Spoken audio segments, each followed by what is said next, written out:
Burke's on his feet. He looks up and gives me a grin and says, "Hey dude, you too must be from Marin." Marin County's A-OK, from Tam to Stinson all the way to MA. Fresh organic veggies in the market every day. Lieutenant Dylan and NWA. Welcome to the Run TMC podcast. This is a podcast about basketball with an emphasis on the Marin County, that is TMC. This is episode 6, and I am Duffy Ballard, and with me is my friend and coach and basketball nerd, Dave Levine. Good morning, Dave. How are you? Good morning, Duff. I'm doing well. I've got iced coffee today, and you are back east, so we're doing this remote over the internets. Right. I'm mid-morning here. I'm still on regular coffee, but I do anticipate moving to iced coffee later today for a little pick-me-up. So we will have a synergy at some point there, Dave. And let's jump in. So this is an exciting time of year to be a sports fan. We've got an October Surprise World Series. We are mid-season in the NFL, a lot of bye weeks coming up, a lot of fantasy football start or sit or cut decisions to be made, and probably most exciting is the start of the NBA season, and a couple games in already. Lakers have played 2 games. Everyone else, I think, has played 1.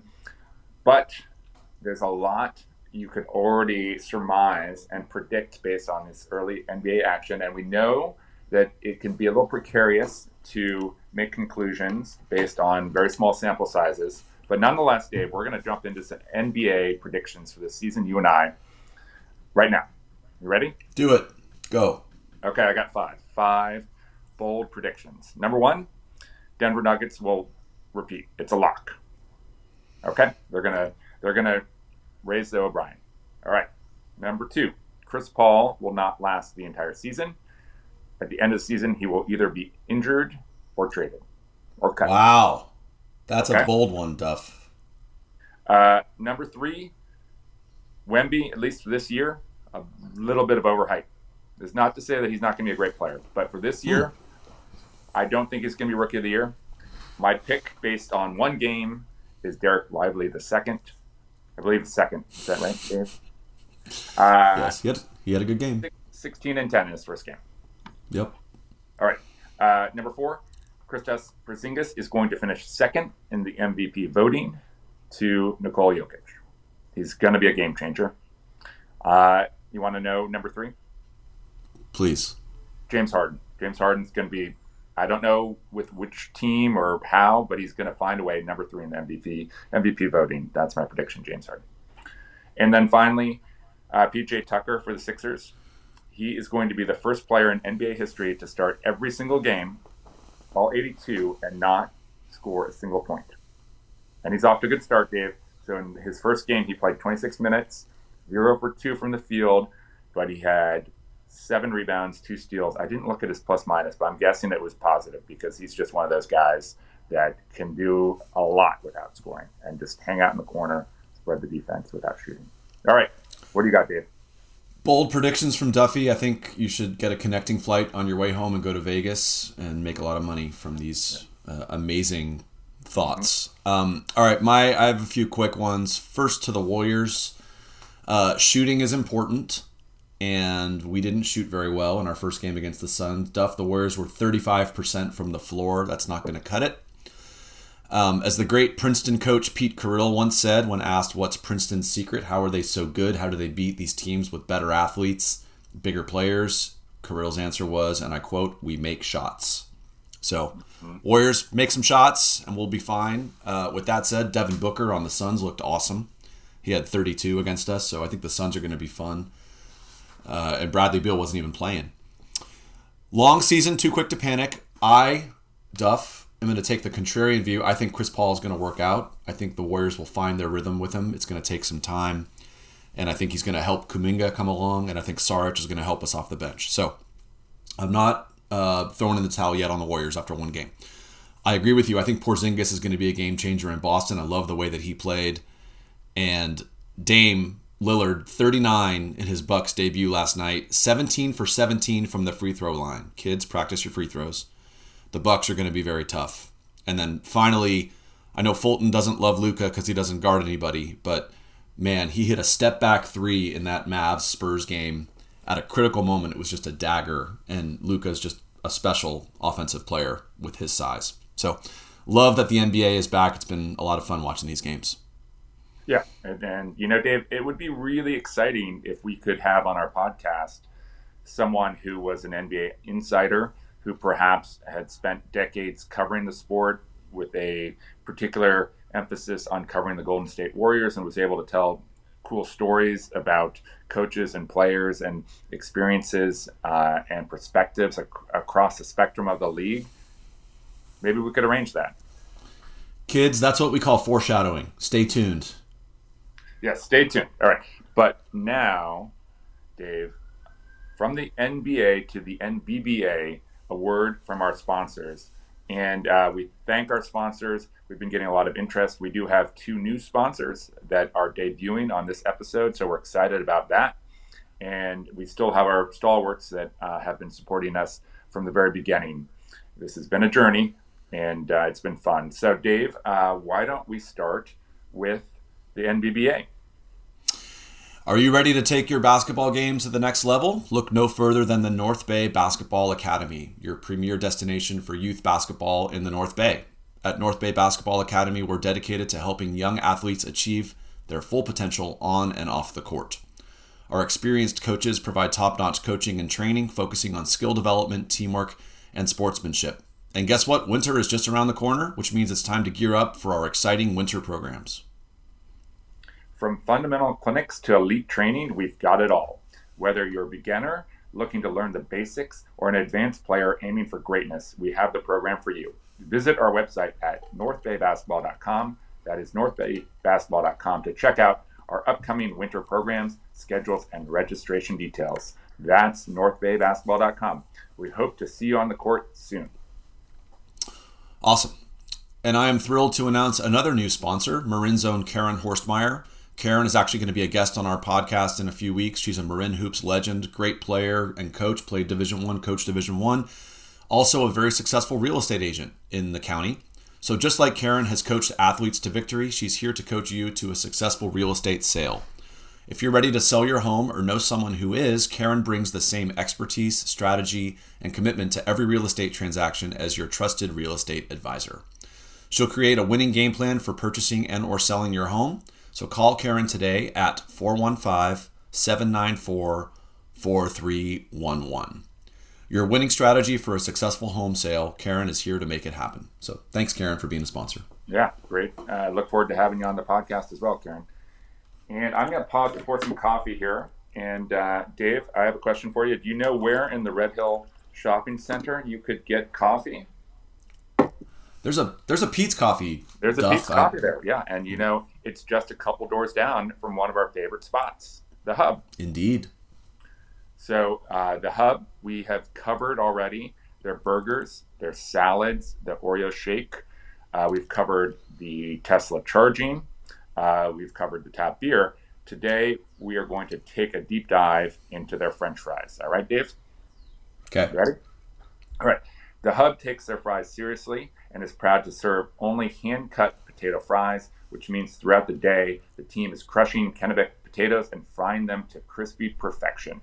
Their fries are great, but also not to be missed are their sweet potato fries, killer onion rings, and interesting combinations like pimento cheese fries or Hub fries smothered in caramelized onions and Hub sauce. Fries at the Hub are not frozen like 99% of the fries served at most restaurants, and you can taste the difference at the Hub. I'm hungry. Get me some lunch. Let's go. Me too. Right. Love it. Thanks, Hub. And thanks to our sponsors. And Duff, let's get to, should we get to our guest? Yeah. So I know our guest quite well. He is a very close friend and family member and my favorite teammate of all time on the basketball court. But he also, for the purposes of this podcast, is an NBA insider who has a lot of great stories, really good storyteller, and I look forward to listening to this again. All right, Dave, why don't you tell us, let's do the formal intro now. Yeah, well, this is a special one. This is a special episode. We spent a lot of time in our first 5 episodes going deep on Marin hoops primarily, and that's amazing. We'll continue to do that.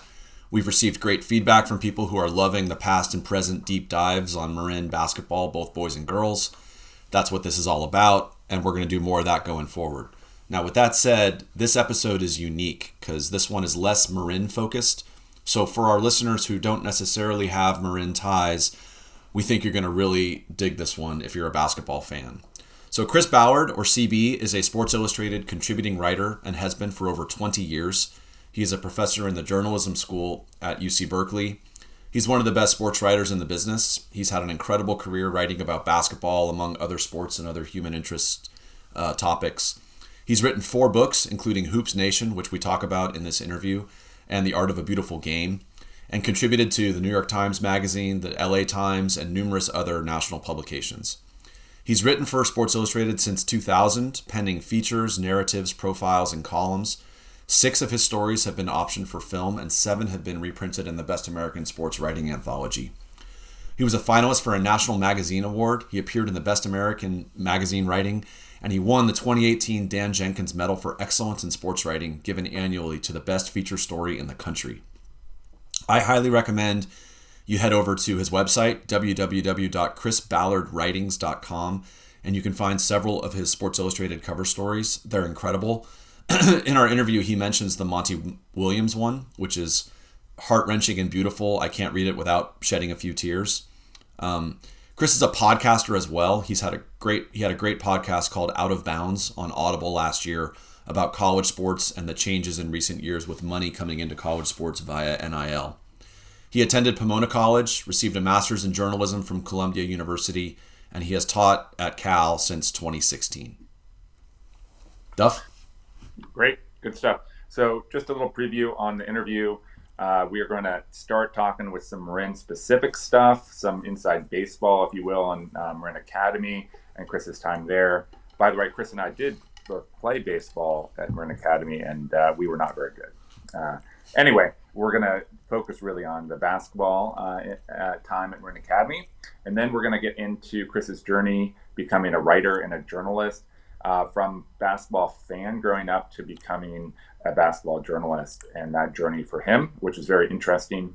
And then the last hour or so, we get into discussing specific interviews and specific interactions with NBA players, including Steve Kerr, Bob Myers, Jerry West, and Steph Curry, of course, and also a little bit on LeBron, Kobe, Tim Duncan, Dirk Nowitzki, Steve Nash. Basically, he's spent a couple decades as an insider with some of the most fascinating figures in the NBA. So we didn't cover everything actually that we wanted to in a very long interview. So we will have to have Chris back for a round 2. And as a side note, Duff and I had this interview scheduled with Chris. We were ready to go, and he texted us the morning of the interview and said, "Sorry guys, can we move this to the afternoon? I got to interview Klay Thompson today after the Warriors shoot around at Chase Center." So, Duff, we got bumped for Klay, but he's a better shooter than we are, I guess. Yeah. Yeah, I think that's safe to say, actually, Dave. I think we probably could say that with some confidence. Anyway, Klay, if you're listening, let's come on and debate that. Let's do it. Yeah, let's get to the interview. CB was awesome, and we'll chat about it after. Sounds like the plan.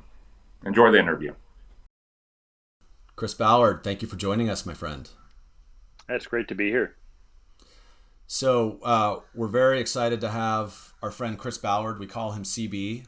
Listeners, if you have a keen ear, the last name might sound familiar. Yes, this is Duffy Ballard, my fabulous co-host's brother. But beyond being a fabulous brother to Duffy, Chris is an incredible guy with a pretty amazing background. So we're very excited to have him. We've already given Chris your background to our listeners, so I'll try to be quick here. Just hit the high notes. Obviously, a Sports Illustrated contributing writer, journalism professor at UC Berkeley, a lifelong basketball player and fan and aficionado, and really, by the way, also a podcaster with a very successful podcast on Audible called Out of Bounds, which I want to talk about. But the main reason we wanted to have Chris on, because he has so many amazing stories. It's going to be hard to not have a 3-hour podcast here. Is Chris is someone who's played basketball his whole life, and we're going to talk about that, and had a passion for it. He was a really good player, still is. We play basketball together. He's one of my favorite teammates and players to play with. But he's not a pro basketball player. He didn't, succeed and excel in college basketball necessarily. He played some, but what he did was he took his passion for basketball and he coupled that with other amazing skills that he has as a writer, as a communicator, as an observer of the human condition, and he turned that into a really amazing career. And he's someone who, and I say this, Chris, with the most genuine appreciation, I'm very envious of you and always have been, and I'm kind of annoyed with you. You're living the dream. You're a Sports Illustrated writer. Growing up, it's what I always dreamed of being. So really excited to have you, and we just want to kind of unpack your journey of becoming a leading sports writer. And folks, listeners, he's one of the best in the business. So very honored to have you, Chris. Well, it's quite an intro. Thanks, Dave. I really, really appreciate it. So let's start with the early days of Chris Ballard. So you're growing up. You're a basketball fan growing up. Who was your favorite player? Who was your favorite team? Talk about starting to love basketball as a kid. Yeah, so Duffy and I came of age as basketball fans just after the Warriors' glory days of the 70s. We got more of the less glory days of the 80s with a little blip for the Sleepy Floyd team. And I think we probably all, and listeners of a certain age, remember that wonderful game against the Lakers in the playoffs.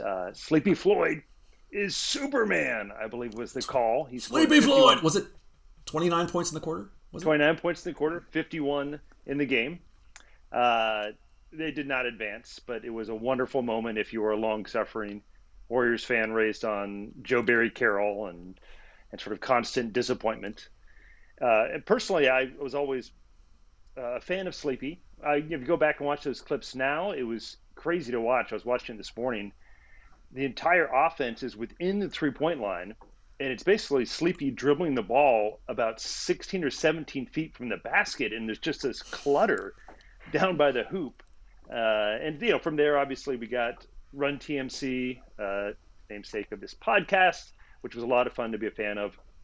Sarunas Marciulionis was probably the guy that I really enjoyed watching in that era. And then many, many dark days before the Steph Curry years. CB, can I add one thing? You threw out Joe Barry Carroll. To us old Warrior fans, Joe Barry Carroll, the Warriors traded a bunch of players for this guy who was a center out of Purdue. Is that right? I think he went to Purdue. Gave up Robert Parrish.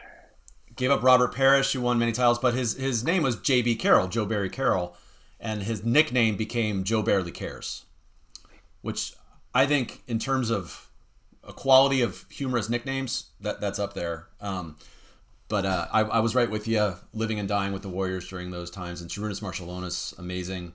But it's also funny you mentioned the Warriors offense at that time, and we talk a lot in this podcast. You've heard some of these episodes. The modern game, very spread out, right? 5 out, 4 out, 1 in, dribble drive, motion. Everything's way outside the three-point line, creating space. Back in the late 70s, early 80s, it was a very post-player heavy, condensed game, right? Sure. And, watching the clips, it would be occasionally like Michael Cooper would have a spot up three. And that's about what you saw from three-point shooting. Magic wasn't shooting threes. No. What about, you guys remember the year, I forget what year it was, but the Warriors' whole promo campaign coming into the season was the center of attention. Yes. Remember who that was? Was it Ralph Sampson? Eric Dampier, yes, the center of attention. Oh my goodness. Warrior fans have just turned off this episode. Tell us, Frank. We should have an episode just about really bad Warriors draft picks. Yeah. So Duffy has asked me, Chris, to ask you about your quest to dunk a basketball. So when I was in about 7th grade, I was actually a big man. As you guys know, I'm about 6'1", never became that big man, but some kids grow early. And so I was relatively big. I played center in the local YMCA or CYO league, whatever derivation it was. And I had relatively big feet and big hands. So I had these visions of becoming, 6'5" or something. And I was never very good laterally, and certainly not the quickest. At one point in high school, I believe Duffy and I earned the whether loving or joking nickname of the Molasses Brothers with regards to our speed. But I could better than Joe Barry barely cares. Yeah. Though. Better than Yes. Joe barely cares. Yeah. Go ahead. And so I'm not sure if jumping well was necessarily a good thing long run, but I would spend many, many hours practicing. And I think for any of the younger listeners on the podcast who are going through this, I know Duffy's son is now, Holden is hitting this age where you start with a tennis ball and then you move to a volleyball, and then it's a deflated basketball, and then it's a women's ball. And so many years of working on dunking when I perhaps could have been working on ball handling or defense. But that did end up leading to arthritis by my late 30s, and then hip replacement surgery at 41. So my recommendation would be, if you're going to do all that jumping, do it indoors. We did a lot of concrete and asphalt at the time. But Chris, you did succeed in dunking as an adult every year until into your 40s, correct? At least once a year. And you also dunked in actual games, which is something that I'm pretty sure Dave never did, and I definitely did not. Yeah, you lost me at dunking. I never even got close to that. So that's a cautionary tale, kids. Don't dunk. That's why I haven't had arthritis, because I don't dunk. Okay, Chris, you go to Marin Academy. We're talking a lot about Marin hoops here. We've done a lot on the MCal. We haven't given MA as much love. So quickly talk about going to MA, playing for Larry and Mike Fulton. And did you want to play in college? Did you have designs on playing in college when you were in high school? Yeah, so Duffy and I were fortunate enough to play under Larry Fulton, and then for a year, Mike Fulton. I know it was your first podcast host. Both phenomenal coaches, and I think formative experience. I know for you too, Dave, Yes. working with Larry and then with Mike. And I think part of what was so revelatory for me at the time was being this soft Marin kid and going to this private high school like Marin Academy and having a coach like Larry Fulton, who was very old school and not something I'd experienced before. And I think people react one of two ways to that. And I think I speak for most of our team that we reacted very positively and found this mentor figure who pushed you to do things, push you out of your comfort zone. So the Marin Academy experience was wonderful. The team, my junior year, Duffy's senior year, was quite good. Luke Esterkin, who maybe was a future pod guest, was on that team. Davis Turnbull, Bart Birmingham, great group of guys, a lot of talent. And then the senior year that I was there, I was the only returning varsity member. So we didn't have the camaraderie, we didn't have the sense of mission, we didn't have the wins. It was good for stats, but not so rewarding on the other fronts. And so I didn't necessarily have the kind of college plans that kids have now, where you're playing AAU and spending all this time and mapping it out. It was sort of like, well, maybe I'll take a shot at it. And I ended up at UC Santa Barbara my freshman year. And I definitely was not good enough to play at UC Santa Barbara. They were a relatively good team at the time, but they did have tryouts. And so I decided, why not? Great experience. I remember going, and Jerry Pym was the coach, who I believe Tom Poser played under. Yep. Another previous guest, Marin County legend. And I do recall getting all fired up, spending 2 weeks preparing for these walk-on tryouts. My good friend and I show up, and there's 35 of us, and Jerry Pym comes out, and we're in a gym, and there's all this UCSB signage, and it feels very official. And Pym comes out and says, well, boys, thanks for coming out. I like the look of you. I got some news. We've already filled all our roster spots, and we're overbooked on scholarships, so we won't be able to take any of you, but we'd like you to still spend the next 2 days doing this, and maybe it'll work out down the line. So it's a little anticlimactic for anyone with the hopes of actually playing for UCSB. The kicker to that story is there was a guy who played quite well who ended up getting picked up as a walk-on the following season. Awesome. Yeah, Tom mentioned Jerry Pym. I think Tom's was there at the very end of Pym's run, and Pym had a amazing run at UCSB, right? Coach Brian Shaw beat UNLV, was definitely a legend in UCSB circles. But so that's That's cool. So, but real quick, back to high school. Did you know? So you good basketball player. I remember playing with you around those years. Was journalism something that you were interested in too at that time? Kind of let's parallel track it. Were you a writer? Did you work for the high school newspaper? Did you love English? Yes, yeah, yeah. I'd say the best experience that anyone who's interested in journalism can get is working for a student paper, because especially now when everything can immediately be published on the internet, and kids are growing up with social media in particular, where everything is essentially public, having this lab where you can practice stuff and to a certain extent fail and have a small audience and have some mentorship. And I was fortunate enough at Marin Academy to be there when Timmy Workman, who was a professor, English professor, decided to start a journalism program. And so I got a chance with Matt Weisbecker, another student there, to co-found the paper, the Marin Academy Voice.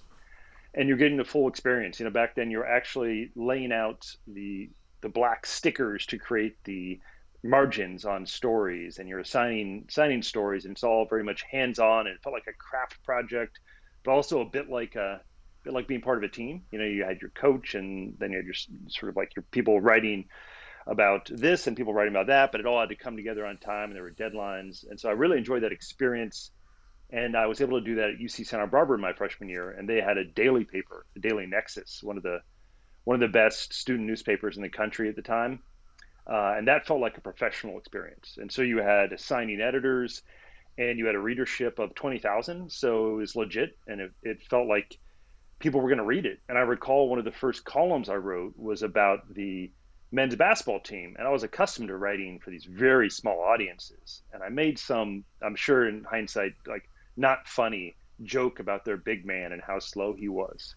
And then I recall him, looking for me the next day on campus, because of course you read it. And, of course people read this. Like you were just writing in some vacuum, right? And it was an early lesson that was a bit of a wake-up call. It's like, oh, okay, the people you write about actually read this, and it may actually affect something down the line. Yeah. And so UCSB was a great place to do it. And from there, I transferred to Pomona College, and that had a weekly newspaper, totally different experience.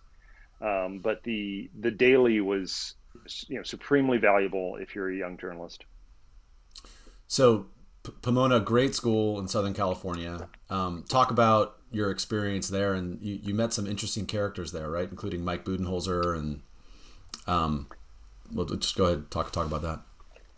Yes, I transferred into Pomona in 1992, and my goal was both to get a great academic experience, and then hopefully to try to play basketball.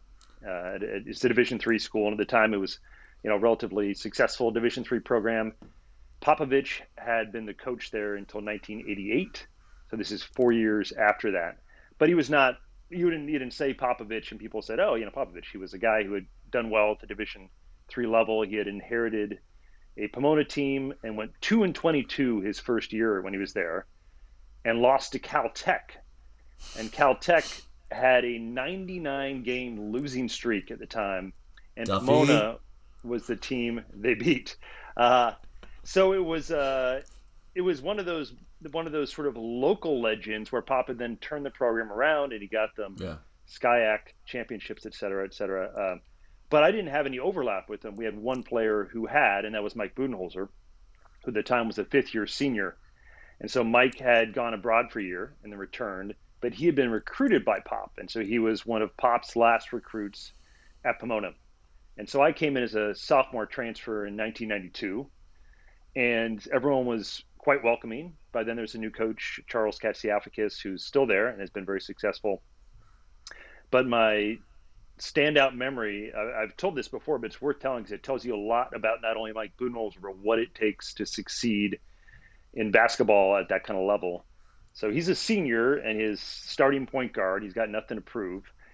And in the preseason pickup games, it would be, there's no coach there. You're just playing. It's, all the varsity members, returning varsity members are out there. And since I was a point guard and Mike was a point guard, we would match up against each other. And I remember one of the first games, ball's inbounded to me. I turn around, and standing right in front of me is Mike Budenholzer. And he's in a stance, and he's picking me up full court.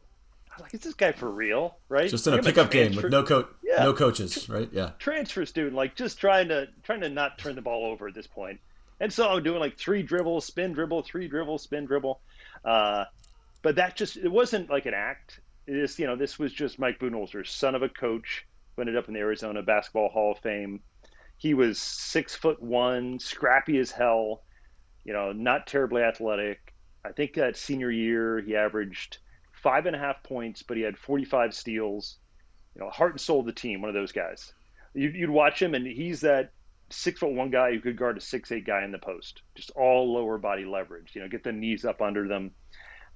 And so, at the time, I hated that Mike did that, but of course, long term, it was great for me. Like he was toughening me up a little bit, and I was this, sophomore guy. I ended up spending majority of my playing time was on JV that year. But Mike was looked out for me. He was a mentor, just a really good human being, and so he was the one connection that maybe you see that coming. He ends up being a voluntary helper with Pop in Golden State. Pop was there in Golden State, and he said, Mike, how about you come, and I'm not going to pay you, and don't talk to anybody, but you can watch and do video for us.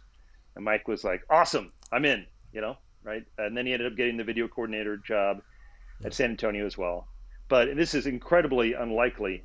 I'm not thinking, not suggest anyone go Division III sports for an experience like this, but we had another player on that team, Jason Levine, who was also a senior, and he was my workout partner when I arrived in 1992. And Levine had transferred from Georgetown, and Jason went on after college to become a sports agent, and he represented Udonis Haslam and then Kevin Martin, and then ended up getting a job, and he was the GM of the Memphis Grizzlies and then the owner of the DC United.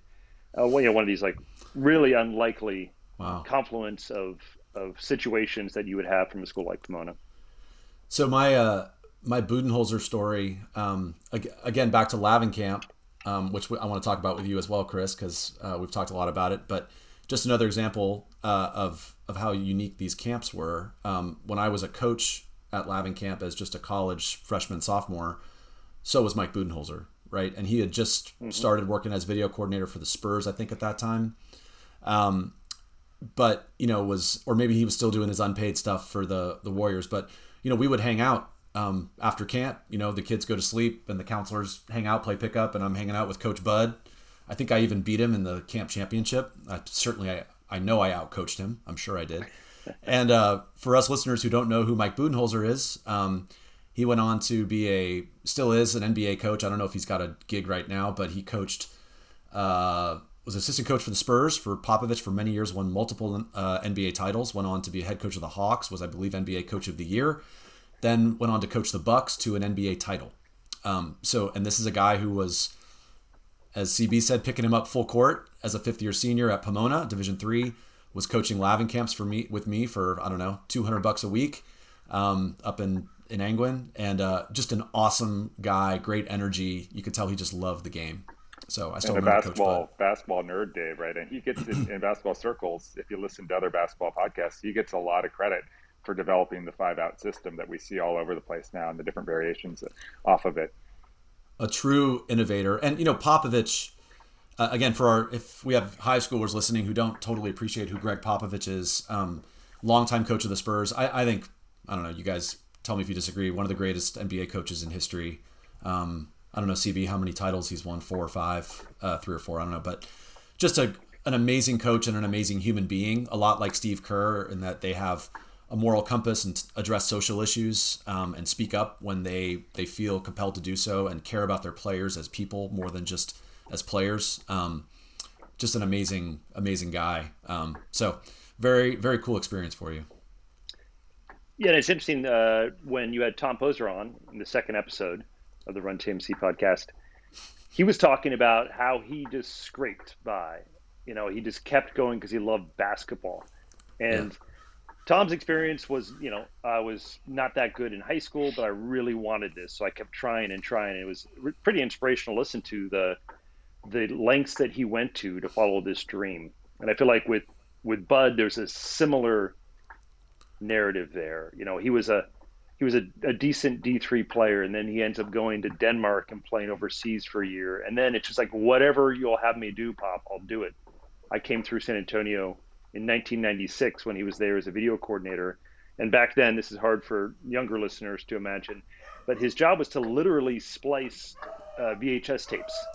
So you would take the black tape and you would snip it and then splice it with the next piece. Then someone wanted to watch film, he would have taken the VHS from 4 games and literally cut it up. And that was in this windowless office at the bottom of the Spurs complex. And he was making like $21,000 a year. And he was living off of these free Subway sandwich coupons that he had accrued through some Spurs giveaway. And he could not have been happier. It was like, that was what I loved about it. It wasn't like, I need to get promoted. I need this or that. He just loved it. Absolutely loved it. And it was that same grinder mentality, which I think speaks to why players have respected him in the NBA. Because not always are coaches, you got to earn respect. And I think they saw that in someone like Mike. Yeah. So let's get back to you. And speaking of a grinder, so let's get back to your progression as a sports writer, right? So you're in Pomona, you're working for the paper, you're writing hit pieces on the big man on the basketball team. He's out to get you. Move forward from there. Yeah. So Dave, you'll be shocked to know I did not have a clear plan for life upon graduating from Pomona. And I looked back and tried to discern what it was I enjoyed doing work-wise. I was always impressed. Duffy, I think, knew relatively early on that he was interested in medicine, and there's a path there. You go to med school and you become a doctor and you do your residency, etc. But I it was enjoyed all a long play to get into podcasting, Chris. You got to go to medical. You got to do a career in medicine to start podcasting. This is the end game. Yeah, this is it. Right. Yeah. And so, but I'd always enjoyed journalism, and I think what I enjoyed about it was the ability to tell human stories, and at the same time, constantly learn something new. You're always talking to people that are smarter than you or really good at something. That's one of the things I've loved about covering the NBA is, anyone you interview at all related to the NBA, whether it's a coach or a player or a retired player and assistant, they are one of the best in the world at this thing that they do. And there's so much you can learn from each of these people. And so if you're curious, it's a great job. If you enjoy the sitting down and observing and talking to people. So I think I enjoyed all those elements of it, but then how do you get from A to B? And so in my case, that was a little bit fortuitous. I had written for the Camden Courier-Post, which is a newspaper close to Philadelphia, for one summer during college. It was just enough of what they call a clip in my industry. You need some clips to try to get the next gig. So between that and a little bit of collegiate newspaper work, I was able to present this idea to write a book about playground basketball to publishers. I was able to secure an agent, John Ware is a wonderful guy. And I'm not sure it was a great idea on his part to entrust a 22-year-old with this concept. But the pitch to publishers was essentially, I'm going to spend 7 months and I'm going to drive around the country and I'm going to interview people and play pickup basketball. And then I'm going to write a book which serves almost as like a Rick Steves for pickup basketball. You go here and there's this court and there's these characters and it's a travelogue. And much to my delight and surprise, a publisher gave us a very small amount of money. And I was able to recruit a remarkably good crew, including Dustin Ballard, who came along. And we ended up going to the 48 states, continental United States, and playing in 165 cities and sleeping at KOAs and had this wonderful experience all around this shared passion for basketball and finding people who shared it and learning about why they loved it and how they did it. And that the book certainly did not sell a lot, but it was weird enough that it got a fair amount of media attention. NPR and Dick Schaap did a feature on it. And that was enough to propel me to start a freelance career at that point. That was a The really name of the gutsy thing to do. Sorry, Dave, to talk over you there, but just right out of college and like just write a book proposal, travel around the country for 7 months, and it sounds like it might sound like it was super fun, but it was a lot of work, especially for Chris. He was writing as he went. There was research every day. You're trying to track down the best courts in a particular area. Sometimes, or often, they were not in the best part of a city. And we would come in, and there are a couple of white guys that were either being thought to be either scouts or police, or maybe both. And it led to some very sort of interesting interactions. And then you often would spend the night sleeping in the van. We called the van Spermy because it's the color of a sperm whale. And those were not the most comfortable nights I've ever spent in a sleeping environment. But anyway, yeah, it was kind of a grinding trip at the end of the, when you put it all together. Really remarkable project. CB, the name of the book? Hoops Nation. Awesome. And so you then parlay that into, how did you get hooked on with Sports Illustrated? So from Hoops Nation came out, and I was able to get some freelance writing gigs. This is around 1998, 1999. Yeah. And for those not familiar, it's essentially you pitch a story to a publication, and if they like it, they give you X amount of money up front and a contract. So I was able to write some for the New York Times and for Men's Health and do some travel writing. And then at that point was looking for a little more structure and mentorship. I went to Columbia Journalism grad school. Great experience. It was about a year, and there happened to be a longtime Sports Illustrated editor who is now teaching the sports class there, Sandy Padway, a beloved, almost Larry Fulton-esque kind of character, gruff, tough love. And he recommended me to SI, and so I started there in 2000.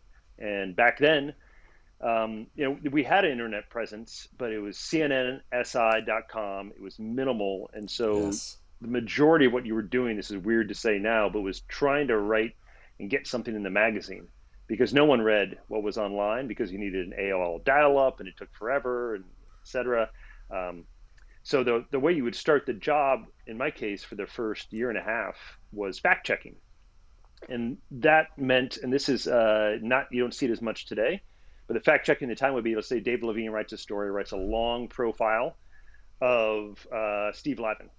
And then your job as the fact checker is to talk to Dave, get all the sources that Dave used for this, then go through a printout of his story and cross out every fact in the story, birthdays, alma maters, whatever it might be. And then you have to call up all those people that Dave interviewed and then fact check with them. So you call Lavin, you call, this might have been Cap Lavin at the time, or, someone that played with Steve in high school, and you're going through all these. And now a lot of that you could do on the internet, but at the time you actually had to call these people. So I still remember there was this fact checker we had, just dogged fact checker, and the magazine was closing on Sunday night. And so he's just calling Joe Paterno at home, 7 p.m., just gets the number from the phone book, 7 p.m. Sunday night, Joe's having dinner. It's like, no, I got one more fact to check with you, Joe. Checking the state college yellow pages, white pages, whatever. He was actually. And so that was a wonderful, you can apply that to anything, right? Right. If you're a team manager, whatever it might be. So for me, it was a wonderful way to learn, because you're going and taking a writer, in my case, someone like Gary Smith that I'd idolized growing up, a wonderful magazine writer. Yeah. And you are just going through their work and getting just a roadmap to how they put this together. And you see exactly how much work they put into it. And if you don't mind, I might segue into an NBA example here. Please. Which is that, part of what you see when you cover the NBA is just how much work players put in, and also just how exceptional they are. When you watch in a game, you don't get a sense for this. But one of the things that was really fun to do was to watch those early Warriors years, 2013-14, and you'd watch Clay and Steph in these shooting drills they do after practice. And to make whatever it is, 45% in games, we've always heard, as a shooter, you got to hit like 70% in practice. But with these guys, it really was 90% up. And I remember one time doing a story about them as shooters, and Steph had hit they played this game where you go around the arc, 3-point arc, NBA arc, so 23-9, and you shoot until you miss 2 in a row. And so the previous year, Steph had made 76 before he missed 2 in a row going around the NBA arc. And this had gone viral, and it was like all this like amazement, understandably so, is 76 without missing 2 in a row, like the consistency of that, right? But I'm doing the story, and I asked Clay, well, Clay, what was your high? And he's like 122. That's not easy to do. No. And that's the level, that's like the level jump that you witness. Like, oh, okay, yeah. I once hit X out of X in my gym, but that's what it takes to be Klay Thompson or Gary Smith or whoever it might be. Yeah. And they're doing game shots too, right? I mean, it's just like the quick release from a 6'6" guard, right?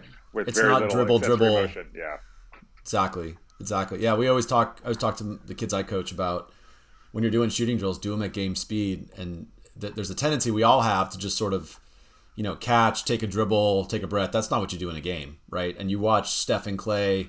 And this is one of the great things about social media now, right? There are Instagram clips every 5 minutes of NBA players working out, but you watch the intensity with which they practice, and so that's incredible. I couldn't hit that number of shots in an empty gym by myself with as much time as I had. So incredible. Man, I have so many questions about your NBA experiences, CB. I don't know. I want to delve into the Warriors. Why don't we just do it now, right? Let's talk about the Warriors. So let's do it. You've spent a lot of time with Steve Kerr. You've spent a lot of time with Bob Myers. Why don't we start with Kerr? What are your thoughts on Kerr as a coach, as a leader, as a human? Just talk about that. So my introduction to Kerr came when I started covering the NBA was 2000, and it was that era when he was still playing. He was playing for the Spurs, and Steve was so valuable if you were in the media, because whether or not he'd played in a game, Steve was the guy you went to when you needed an amazing quote. Like that was sort of Steve's role. He was funny, he was self-deprecating, he had great insight, he was thoughtful, and he was one of those players that I think anyone around recognized had leadership potential at the time. Well liked. I'm not sure I ever met anyone who disliked Steve Kerr.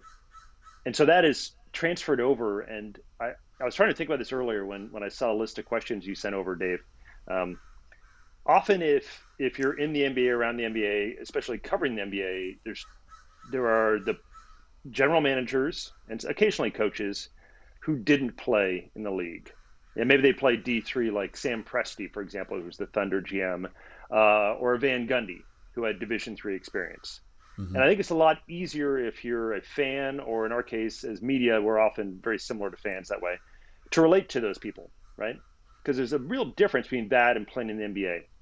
And then there's the NBA people. So like when Larry Bird, for example, was the GM of the Pacers, it's very hard to relate to someone like Larry Bird because he's so exceptional and his experience is so different. His lived experience is so different in so many ways. Steve Kerr. Yeah, exactly. Steve Kerr has the ability, it's remarkable, to seem like he is just like you, the fan, the guy sitting around. He's relatable that way. And at the same time, this guy's the all-time leading three-point percentage shooter in the history of the league, and very well respected by all his teammates, incredible competitor. And so it's a pretty magical combination. And that's when if you're around the Warriors and you watch it, there's certain players NBA players who couldn't make the transition to coach. I think Magic Johnson is a great example of that, either because their sense of self was too great. So, maybe, and you saw this with Jordan, fortunately he didn't coach, but even in his ownership and management guys, it was about Jordan, right? Or it's about Magic. And then the players are sublimated to a certain extent, or they just expected people to be as good as they were. And if you're one of the best players ever, that's obviously not achievable for your regular NBA players. And so what Kerr was able to do is you forget that Steve Kerr is Steve Kerr, who's won however many rings between coaching and playing now. So he has that ability, but at the same time, he never loses respect among the players because they know that.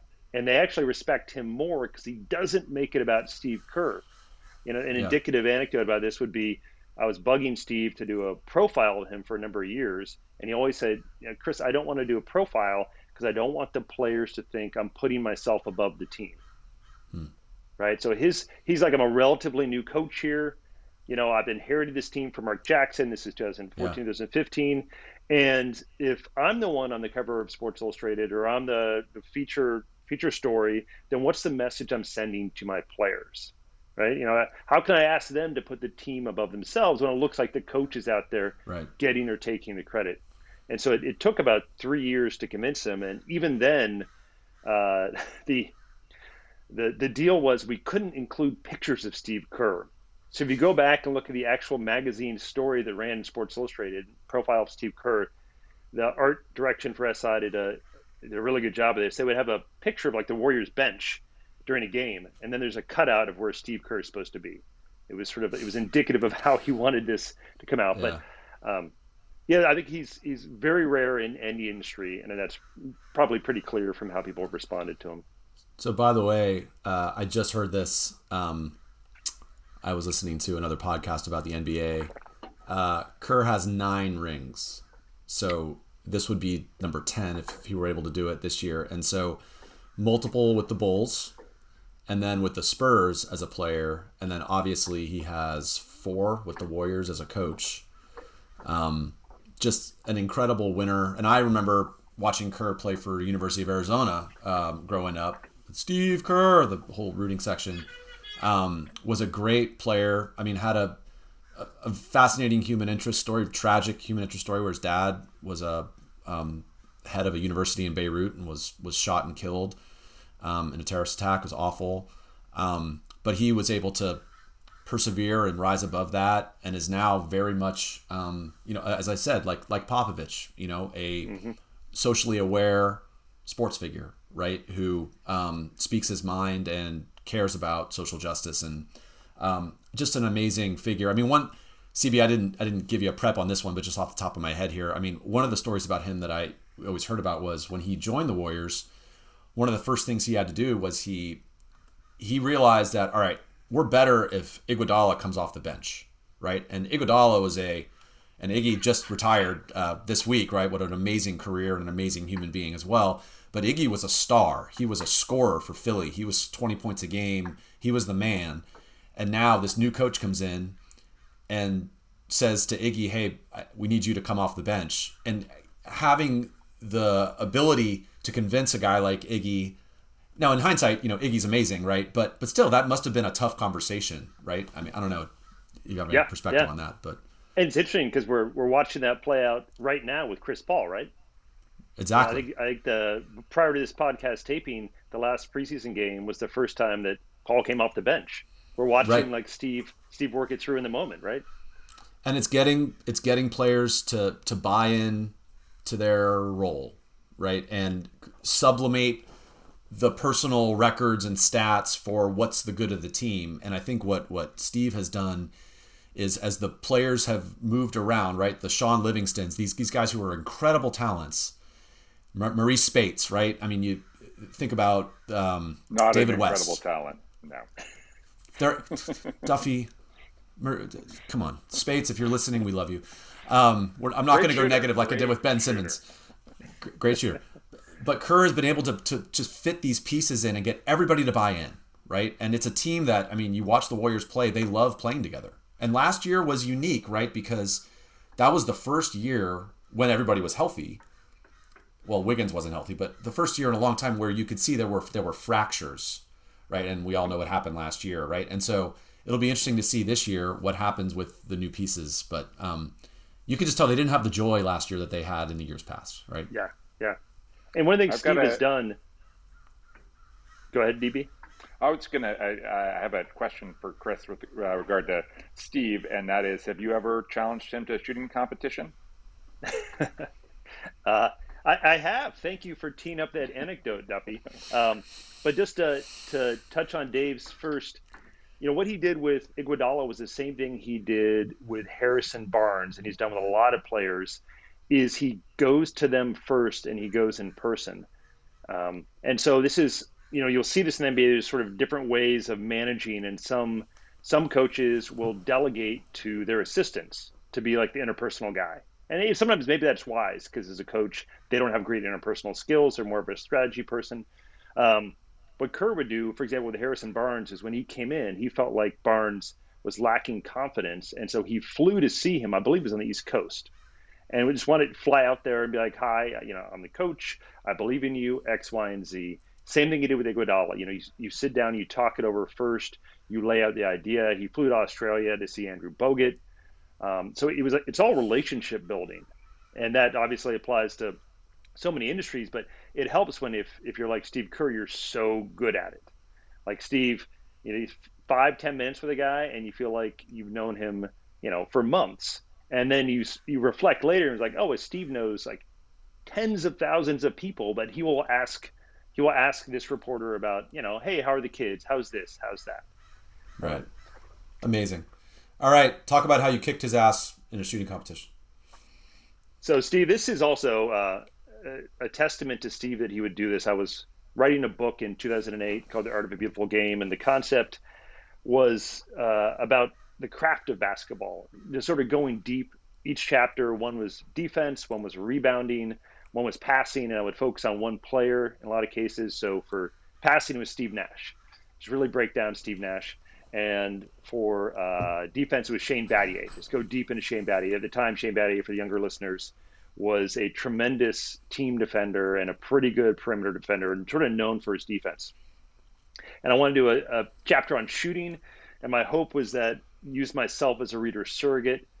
And the concept would be to challenge a really good shooter to a three-point shootout to sort of create hopefully a narrative that showed us the difference between, those of us who play at the Y and, whatever, I had a good shooting day Sunday, and we sort of think, oh, we're good shooters, what it looks like to see someone who does this for a living. And so Steve was incredibly generous to agree to this because I'm basically asking him, I'm saying, I have nothing to lose because I'm a writer who happens to be writing about the NBA. Right. And hey, will you do this three-point shootout with me for my book? And Steve, he's game. He's ready for it. So I fly down to Phoenix. He was the general manager of the Phoenix Suns at the time. This is prior to his coaching days. And, Steve retired, then he did broadcasting, and he's a GM of the Suns, and then he became the Warriors coach in that order.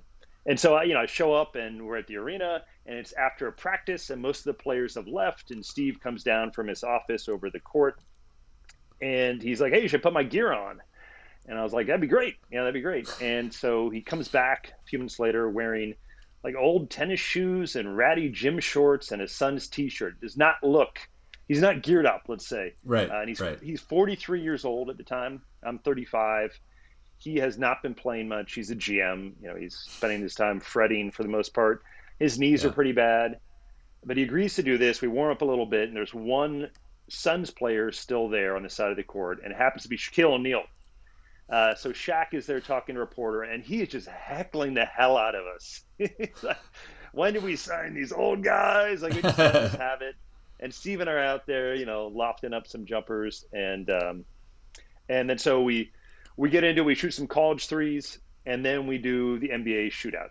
And I asked Steve, like ahead of time, like, what do you think in here? He's like, well, I haven't played in a while, and at this age with my knees, I think the corner threes I'll be pretty good, 22 feet, right?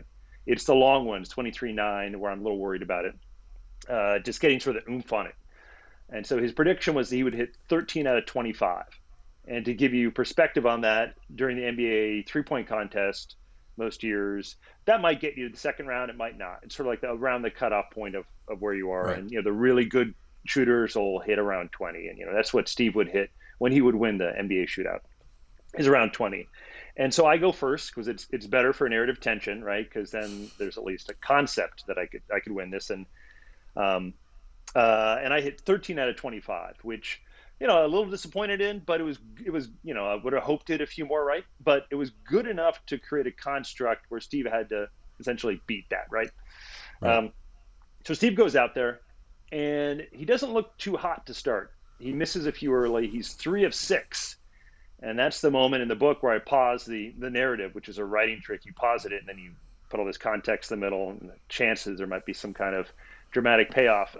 And there was in this case because for 6 shots, it looked like maybe I had a chance. And then Steve just lights it up. He hits the last 11 NBA three-pointers in a row, coming down from his office in tennis shoes without warm-up. He gets one round. He finishes 21 of 25. It was remarkable, and he is so pumped. He's high-fiving me. He's ready to go play. We might have hugged. I was so happy for him. And you could see the juice was back, and he's like, I didn't think I'd have it. And then we play horse, and he destroys me in horse, and he hits like a 40-footer to win that. And it was, to me, it was indicative of a few things about Steve. One, here's this human being willing to try this. Like, he has the confidence to try it, but also knowing he has so much to lose. And two, this idea of the repetition it takes to be a pure shooter. Steve told me that occasionally during his playing career, in the middle of the night, he would sit bolt upright in bed with his hands sticking out, like he's ready to receive a pass and shoot it.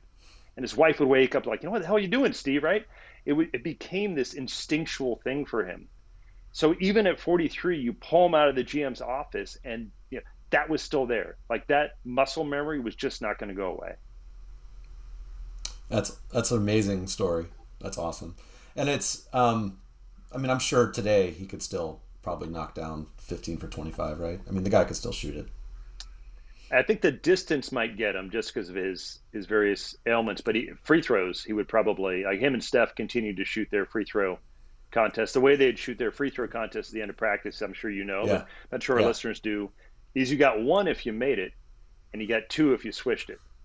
So it had to be a swish. And of course, Steph scoring, 13 out of 10. Yeah. Bob Mitchell and I do that. We talk about Bob a lot, but Bob and I do that as well. He always beats me. Kerr, for our younger listeners, Steve Kerr hit one of the greatest, most famous shots in NBA history. Michael Jordan had the ball, deciding game, final seconds. They double team him. He drives. He kicks it out to Steve Kerr. Kerr hits a 18-footer to win the NBA title.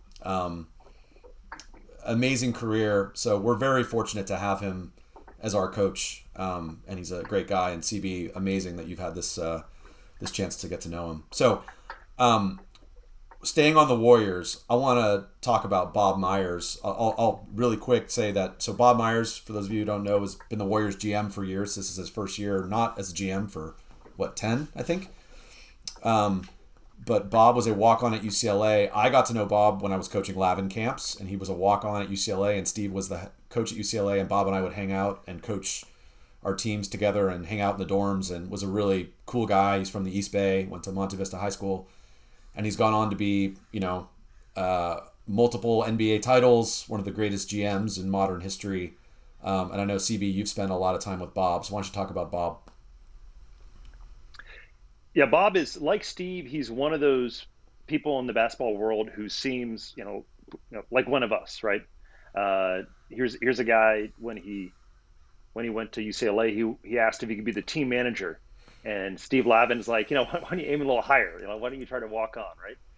And then, once he did, he's on this title team, and he gets the nickname Gump, like Forrest Gump, because Bob Myers just kept on being like in the picture of all these. For those who haven't seen Forrest Gump, the movie, he sort of ends up in all these historical moments. Tom Hanks, great movie. But he, that was Bob Myers, and and he's very self-deprecating again. But he goes to law school afterwards, and then becomes a very successful agent, and then becomes a GM in training essentially for the Warriors, and ends up working under Jerry West. Right, and it can all seem very fortuitous, Gump-like looking back. But then you talk to people about Bob Myers, and you realize he has a lot of incredible hard work.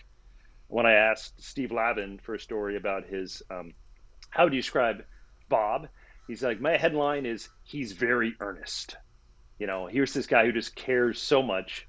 His high school coach described him as like Rodman, actually. This manic intensity, just so much energy put out. And so when Myers came to the Warriors, he was, was sort of like a first of a breed of a agent becoming a general manager. This didn't used to happen as much. Now we see it more often in the NBA. And so I think there was a fair amount of skepticism. And that's why, you had Jerry West there to guide him, sort of a mentorship, training wheels kind of situation. And then, Bob, as we all know, ends up forging this remarkable partnership with Steve Kerr. Rarely do you see, I think actually because Bob, he stepped down after this past year, and he was not pushed out anyway. Everyone wanted him to stay. Steph's lobbying him to stay. Draymond's lobbying him to stay. Obviously, Steve would have loved for him to stay. But I remember talking to those two, Steve and Bob, at one point in their time together, and they said, look, we both know how this is going to end. This is how it is in the NBA, right? One of us is going to get fired. You don't like, maybe if you're players, you get to write it out together, but GMs and coaches, our lifespan isn't very long. And so it's pretty remarkable that they were able to end, and it was just one person steps away, and I'm sure Steve will probably coach a while longer. Sorry, I'm getting off track a bit, but I think one of the things that's great about Bob Myers is he really still sees it as that guy who loves playing. And so, he's had a hip replacement, the same as myself and Duffy. But prior to that, he would play 3 times a week as a GM, and this was his outlet. This was the way that he would process all this energy and this nervous anxiety that you get when you're a GM. And so they'd actually would have what they called the shadow playoffs during the NBA playoffs. And so the front offices of these various teams would be playing each other in pickup at the same time that the actual playoffs were going on. And so I recall Bob was so excited one time I was seeing him because it was like New Orleans, Memphis, and Houston, and Golden State won it all in the shadow playoffs. And so he's that kind of guy. Like, he just absolutely loves the game at this sort of like gym rat, hoops junkie level. And I think that's what you saw that transferred over. You don't need to understand analytics. You need to be good with the numbers. But his passion for it, like, the players totally get that. Well, I played pickup with Bob a lot in the summers at Lavin camps, and the guy could play. I mean, he and it's a great story about how I forget, he was walking through the athletic offices at UCLA as a freshman with his dad, and he was looking for the crew office or something. Yep. Like, he was looking for some other sport, and he literally like runs into Steve Lavin, who was the assistant coach at the time, and he's like, where's the rowing office? And Steve's looking at him like this. Bob's like, what is he, 6'5", 6'6", Chris? Like, he's a 6'7", yeah, he's big. 6'7", he's an athletic, big, good-looking guy. And Steve's like, crew, how about basketball? Why don't you come play for us? And Bob's like, it's UCLA. And so Steve convinces him to walk on, and he walks on. And my wife, Katie, went to UCLA at this time, and she's now a big basketball fan. She comes to all of our adult league games. She's a huge fan. But at the time, she makes more of those games than you do, Dave. She does. We don't have to talk about that right now. Let's stay positive, Duffy. But Katie still remembers the UCLA rooting section when Bob would come in the game. B.O.B. Bob, like, they would cheer for him. Kind of like Rudy, But then, all of a sudden, Rudy, the guy who, hey, the cute walk-on guy, is putting in 20 points a game. Like, he's a legit, really good basketball player. And there are these stories about how the Warriors would go and play at San Quentin every year, right? They go play... Yep. And they just did it recently, and it's an amazing thing that they do. And Myers would go play in those games, and he'd drop 40 points on these guys who were good players. So Bob could definitely play, but he's had quite a career, and I think that there's this assumption that's made, and I want to get to Steph next because I want to talk about Steph. But there is this assumption that the Warriors have benefited greatly, obviously, from Steph and Clay and Draymond.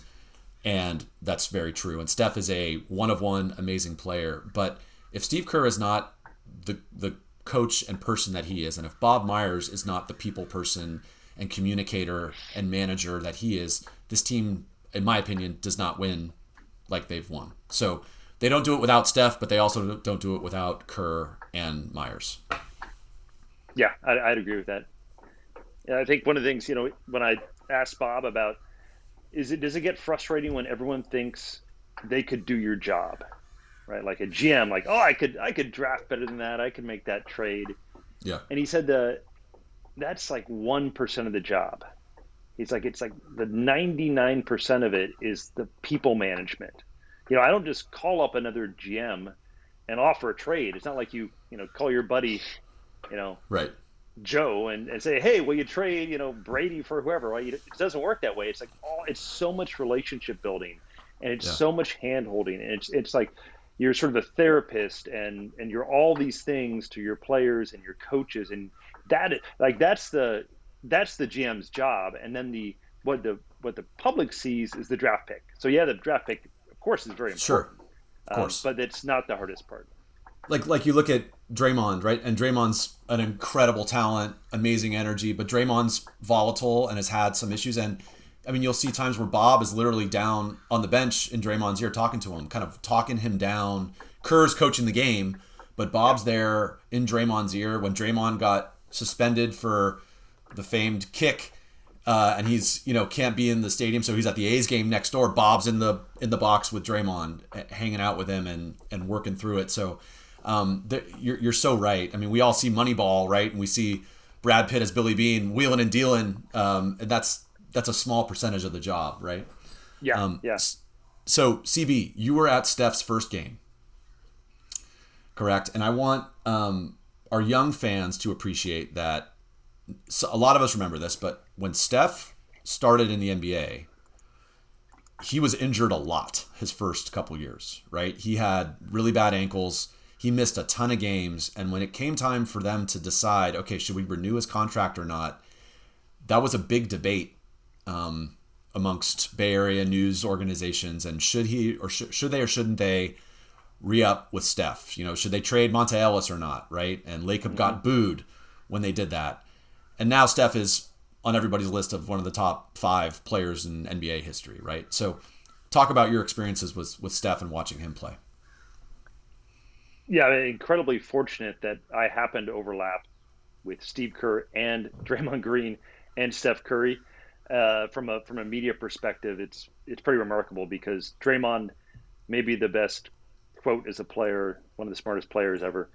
Steve is maybe the best quote as a coach. So like anyone who's been covering the Warriors for this time recognizes that. And then Steph Curry, I remember one of the conversations we would have around with other beat writers early on in his career when he started to get good is like, oh no, is this going to change? Like a lot of people come in and then once the fame hits them and the money and the attention, or they get burned a bunch of times, whether by the media or other people, and then become hardened. And then often, like there's a third shift that happens in their mid to late 30s, where they become sort of wise. Like KG became sort of this wise older figure, and LeBron has definitely hit that phase. Steph has not. I mean, he's still Steph, which is absolutely remarkable. But when he came in, it's weird if you've just grown up watching prime Steph and you don't recall what happened before.